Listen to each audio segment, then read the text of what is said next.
Page number 151, section B, sum number 10.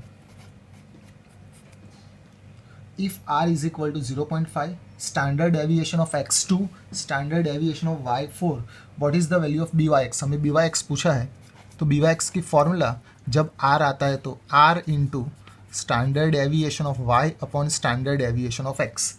तो r हमें दे दिया है 0.5 into standard deviation of y4 upon standard deviation of x2. 0.5 into 4 upon 2 करेंगे तो हमें आंसर मिलेगा 1. दैट इज हमें byx पूछा था 1. 11 नंबर का sum. If a regression line is y cap is equal to 31.5 plus 1.85x, estimate y when x is equal to 10. हमें regression line दे दी है और हमें y एस्टिमेट पूछा है जब x इज इक्वल टू 10 होता है.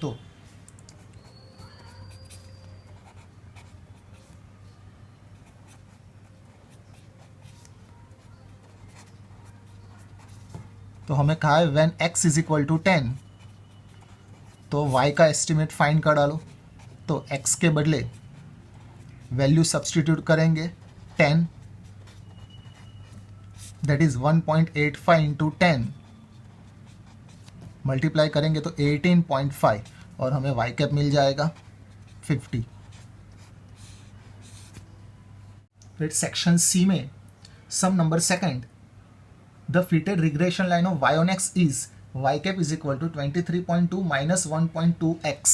हमें y cap दे दिया है and one of the observation used in fitting of the line is 6 and 17. Find the error in estimating y when x is equal to 6. तो हमें regression line दे दी है y cap is equal to 23.2 minus 1.2x.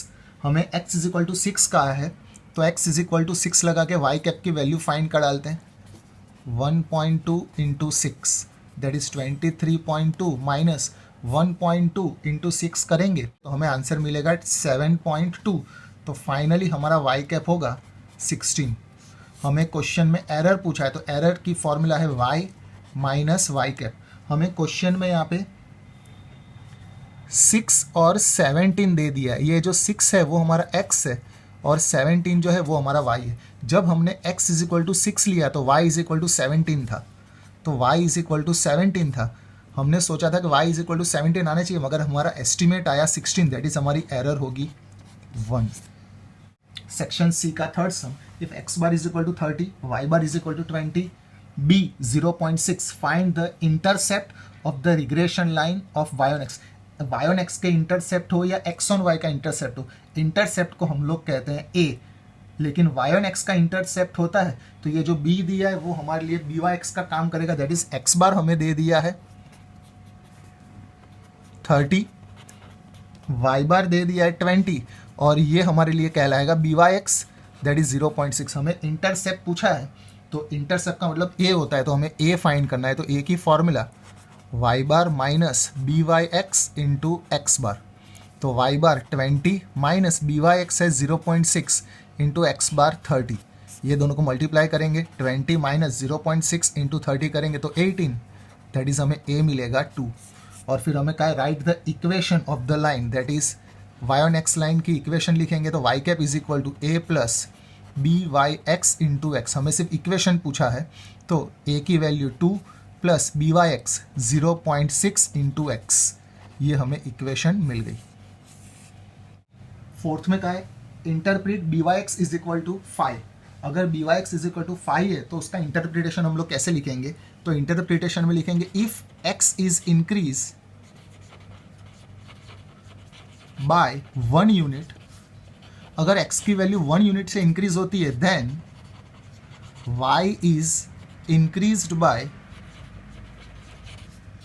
5 units. अगर byx is equal to 5 आता है इसका मतलब x अगर 1 unit से इंक्रीज होता है तो y 5 यूनिट से इंक्रीज होता है. सेक्शन सी का fifth sum. If b is equal to 1.5, r is equal to 0.8 and standard deviation of x is equal to 1.6, find standard deviation of y. हमें स्टैंडर्ड डेविएशन ऑफ x दिया है, b दिया है that is byx दिया है और r दिया है. जब r दिया हो तो r वाली फॉर्मूला अप्लाई करेंगे. That is byx is equal to r into standard deviation of y upon standard deviation of x. B Y x हमें दे दिया है 1.5 is equal to R is given 0.8 into standard deviation of Y हमें पूछा है तो as it is, और standard deviation of X हमें दे दिया है 1.6। ये दोनों की साइड चेंज करेंगे तो 1.5 ये जो डिवाइड है इस साइड आएगा तो मल्टीप्लाई, और ये जो मल्टीप्लाई है उसकी साइड चेंज करेंगे तो divide. That is standard deviation of Y हमें मिल जाएगा 1.5 इंटू 1.6 अपॉन 0.8, तो फाइनली हमें स्टैंडर्ड डेविएशन ऑफ वाई मिलेगा 3। सेक्शन सी का 6th, if the regression coefficient of the regression line of y on x is 0.6। Regression coefficient का हो तो वो होता है हमारा b, और y ऑन x लाइन का b जिसको हम लोग कहते हैं by(x), यानी by(x) हमें दे दिया है 0.6। Then after standard deviation of x and y 5 and 3, तो स्टैंडर्ड डेविएशन ऑफ x दिया है 5 और स्टैंडर्ड डेविएशन ऑफ y दिया है हमें 3। Find coefficient of determination, that is हमारे पास capital R square is equal to small r square होना चाहिए। तो स्मॉल आर स्क्वायर फाइंड करने के लिए हमें पहले स्मॉल आर फाइंड करना पड़ेगा, जो आएगा बी वाई एक्स की फॉर्मूला में। तो B Y x is equal to R into standard deviation of Y upon standard deviation of X. तो बी वाई एक्स हमारे पास है 0.6, आर हमें फाइंड करना है, स्टैंडर्ड डेविएशन ऑफ वाई हमारे पास है 3 upon standard deviation of x 5। R find करना है तो ये जो डिवाइड है साइड चेंज करेंगे तो multiply, that is 0.6 into 5 upon 3, तो हमें मिल जाएगा आर, दैट इज 1। हमें आर नहीं पूछा है, हमें आर स्क्वायर पूछा है, that is capital R square is equal to small r square. तो 1 का स्क्वायर करेंगे तो फाइनल आंसर भी हमारा 1 ही आएगा। सेक्शन सी का sum number 7, if the regression line of y on x is y cap is equal to 35 plus 2x। हमें y on x line दे दी and COV of xy is equal to 50। COV of XY भी दे दिया है। Find standard deviation of x, हमें standard deviation of x पूछा है। तो सबसे पहले y cap is equal to हमारे पास है 35 प्लस 2x, और y कैप की फॉर्मूला है a plus b Y x into x. ये दोनों की कंपैरिजन पर से हमें पता चल गया कि a इज इक्वल टू हमारा 35 है और b Y x is equal to 2 है। तो बी वाई एक्स की फॉर्मूला अप्लाई करते हैं जिसमें COV ऑफ XY आता है। तो B Y x is equal to COV of XY upon standard deviation of x square. तो बी वाई एक्स हमारे पास है 2, COV of XY 50 upon standard deviation of x square हमें फाइंड करना है। तो standard deviation of x square इस side और 2 इस साइड आ जाएगा, that is standard deviation of x square is equal to 50 upon 2, that is 25। हमें स्टैंडर्ड डेविएशन ऑफ x पूछा है, तो standard deviation of x is equal to 25 का square root, that is 5। Section सी का सम नंबर 8 हमें पूछा है, for a regression line given in the previous question, question number 7, if the value of y is increase bye 10 units, how many unit should be increase in the value of x। तो उसके लिए सबसे पहले हमारे पास B Y x देखना पड़ेगा कितना है। B Y x is equal to 2 है, तो यहाँ पे मैं इक्वेशन लिखता हूँ। हमें x पूछा है तो x हम लोग बाद में लिखते हैं और पहले हम लोग y लिखते हैं कि ये बी वाई एक्स का मतलब क्या होगा कि if x is increase by 1 unit, अगर x 1 यूनिट से इंक्रीज हो रहा है तो y is increase by 2 unit. B Y x जितना होता है उतने यूनिट इंक्रीज होते हैं। तो यहाँ पे लिखा है अगर y 10 यूनिट्स इंक्रीज होगा तो x कितना इंक्रीज होगा, तो क्रॉस मल्टीप्लिकेशन कर देंगे, that is 10 into 1 upon 2, that is 5 units increase होगा। यानी अगर x 5 यूनिट इंक्रीज होगा तो y कितना होगा 10, 2 है ना तो 2 से मल्टीप्लाई कर देंगे।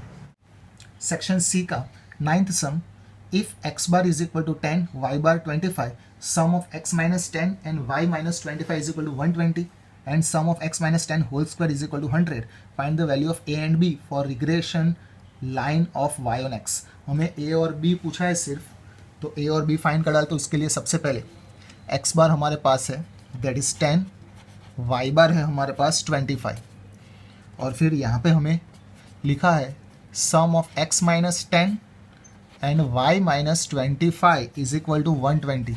x बार हमारे पास 10 है, इसका मतलब ये 10 के बदले हम लोग लिख सकते हैं x बार, और y bar is equal to 25 है तो 25 के बदले हम लोग लिख सकते हैं y bar, that is indirectly ये हमें दिया है sum of x minus x bar into y minus y bar, और उसके बाद sum of x minus 10 whole square is equal to 100 दिया है, तो ये 10 के बदले हम लोग लिख सकते हैं दैट इज x बार, यानी इनडायरेक्टली ये हमारे पास है sum of x minus x bar whole square.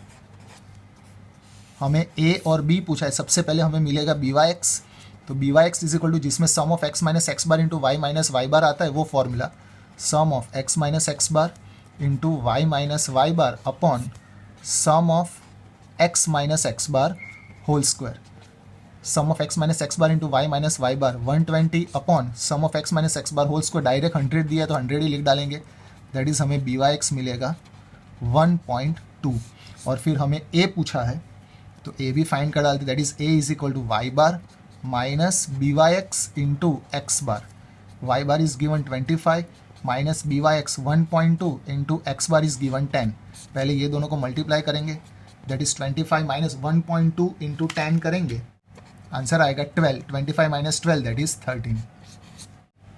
Section C का 10th sum, if b Y x is equal to 0.5, u is equal to 6 into x minus 20 and v is equal to 2 into y minus 15 for the data in the study of regression line, then find the value of b v u. B v u की वैल्यू अगर find करनी तो हमारे पास formula है b Y x is equal to b v u into c y upon c x. तो इसके लिए हमारे पास c y upon c x होना चाहिए। तो सबसे पहले b Y x is equal to हमें दे दिया 0.75, यू की फॉर्मूला होती है x minus a upon c x, यहाँ पे हमें u इज इक्वल टू लिख के दे दिया है, that is 6 into x minus 20। कोई भी वैल्यू होती है यहाँ पे, फॉर एग्जाम्पल मैं यहाँ पे ऐसा लिखता हूँ कि a upon b upon c, ये जो डिनोमिनेटर का भी डिनोमिनेटर है c वो हो जाता है न्यूमरेटर, यानी अगर कभी भी a into c upon b लिखा हो तो ये c को अगर मुझे डिनोमिनेटर में ले जाना तो इनडायरेक्टली ये c कैसे होगा, a upon b upon c, यानी डिनोमिनेटर का भी डिनोमिनेटर न्यूमरेटर होता है, तो यही न्यूमरेटर को हम लोग नीचे ले जाएंगे तो वो डिनोमिनेटर के भी डिनोमिनेटर में हो जाएगा। यानी ये जो 6 दिया है ना इनडायरेक्टली हमें ऐसा दिया है x माइनस 20 अपॉन 1 अपॉन 6, ये 1 अपॉन 6 इनडायरेक्टली ये 6 को मैं ऊपर ले जाऊंगा तो 6 इंटू एक्स माइनस 20 होगा, यानी सी एक्स हमारा होगा 1 अपॉन 6। वैसे ही c y that is v is equal to y minus b upon c y, तो हमें दिया है 2 इंटू वाई माइनस 15, तो ये हमारे लिए कहलाएगा वाई माइनस 15 अपॉन ये जो 2 है ना वो इनडायरेक्टली डिनोमिनेटर का भी डिनोमिनेटर था, जो हमने इसको कन्वर्ट किया, ये 2 को ऊपर लाए तो वो ऊपर न्यूमरेटर में आ गया, यानी इनडायरेक्टली सी वाई हमारा है 1 upon 2, that is b Y x हमें दे दिया है 0.75 is equal to b v u हमें फाइंड करना है c y 1 upon 2 upon c x 1 upon 6। अब वही रूल्स, जो डिनोमिनेटर का भी डिनोमिनेटर वो न्यूमरेटर हो जाएगा, ये सबसे नीचे है वो सबसे ऊपर आ जाएगा और ये 1 इससे मल्टीप्लाई हो जाएगा, that is 0.75 is equal to b v u into ये 6 सबसे नीचे था वो सबसे ऊपर, दैट इज डिनोमिनेटर का भी डिनोमिनेटर न्यूमरेटर 1 इंटू 6 अपॉन ये 2 इंटू 1 हो जाएगा, ये 2 इंटू 1 इस साइड लेंगे, डिवाइड है तो मल्टीप्लाई हो जाएगा 0.75 इंटू 2 अपॉन 1 इंटू 6 मल्टीप्लाई है तो नीचे आएगा तो डिवाइड, दैट इज हमें बी वी यू मिलेगा 0.75 इंटू 2 अपॉन 6 करेंगे, दैट इज 0.25।